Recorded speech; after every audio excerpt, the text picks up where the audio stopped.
Love ಮಾಡ್ತಿಲ್ಲ. ಅವ್ರ ಮುಖ ನೋಡಿದ್ರೆ ನಂಗೆ ಅಸಹ್ಯ ಆಗುತ್ತೆ.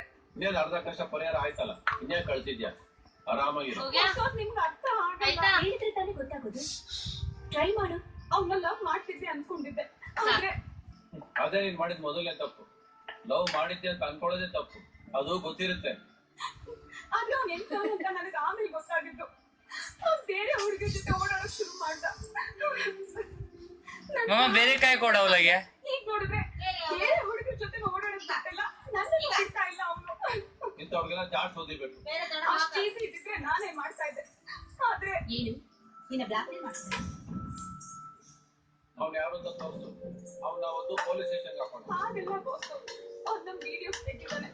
ಅದನ್ನ ಹೆಂಗೆ ಮಿಸ್ ಮಾಡಿ ಎಲ್ರಿಗೂ ಕಳಿಸ್ತೀನಿ ಅಂತ ಹೆದರ್ಸ್ತಾ ಇದ್ದಾನೆ.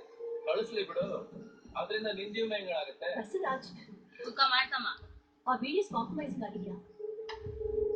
ಕಾಂಪ್ರಮೈಸಿಂಗ್ ಅಂದ್ರೆ ರಾಜಿ, ಮತ್ತಿನ್ನೇನ್ ಪ್ರಾಬ್ಲಮ್? ಬಸ್ಸು, ಕಾಂಪ್ರಮೈಸ್ ಅಂದ್ರೆ ಅವ್ರಿಬ್ರು ಜೊತೆಗಿರೋ ವಿಡಿಯೋಸ್. ಲವ್ ಮಾಡ್ಬೇಕಾದ್ರೆ ಇಂಥವೆಲ್ಲ ಯಾಕೆ ಮಾಡ್ಕೋತೀರಿ? ಲವ್ ಮಾಡೋರು ವಿಚಿತ್ರವಾಗಿ ಬಿಹೇವ್ ಮಾಡ್ತಾರೆ ಇರೋದು ಇದೆ. It's a prime example of unusual behaviour pattern. But ಇದನ್ನ ಹೇಗೆ ಸಾಲ್ವ್ ಮಾಡೋದು? ನಾಳೆ ಅವನ್ನ ಮೀಟ್ ಮಾಡದೆ ಹೋದ್ರೆ ನಮ್ ವಿಡಿಯೋಸ್ ನೆಟ್ ಅಲ್ಲೂ ಎಲ್ಲ ಮೊಬೈಲ್ ಅಲ್ಲೂ ಇರುತ್ತೆ. ಮಾಡು ಮಾಡು ಸುಖ ಮಾಡು. ನಾನೆಲ್ಲ ಸರಿ ಮಾಡ್ತೀನಿ. ಏನ್ ಮಾಡ್ತೀರಾ? ಅದೆಲ್ಲ ನಿನ್ಗೆ ಯಾಕೆ? ನಾಳೆ 7 ಗಂಟೆಗೆ ಅವನ ಪ್ರತಿಯೊಂದು ಕರ್ಕೊಂಡು.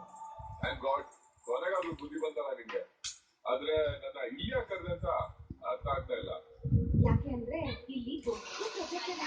ನಮ್ಮಿಬ್ರು ವಿಡಿಯೋಸ್